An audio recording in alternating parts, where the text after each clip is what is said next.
How to find your YouTube channel ID on mobile. Hello and welcome to our channel Whizz. In this tutorial, I'm going to show you how you can easily find your YouTube channel ID using your phone.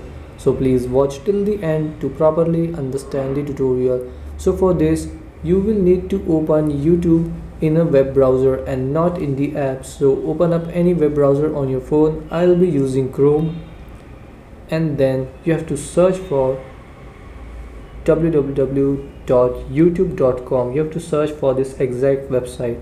So after you search for this exact website, and once youtube.com is loaded, make sure you are signed in, and after you sign in, you have to turn on the desktop mode. So if you are on Chrome, tap on these three dots in the top right corner here, and then check this desktop site box and wait for the desktop site to load.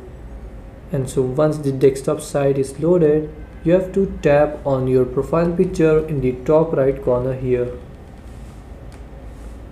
Then tap on settings here. Now in settings, zoom in, and on the left side you will see advanced settings. Tap on it, and here in advanced settings you will see your user ID and channel ID. So if you want to copy it, you can tap on copy and copy your channel ID. And so this is how you can find your YouTube channel ID on your mobile. Thanks for watching.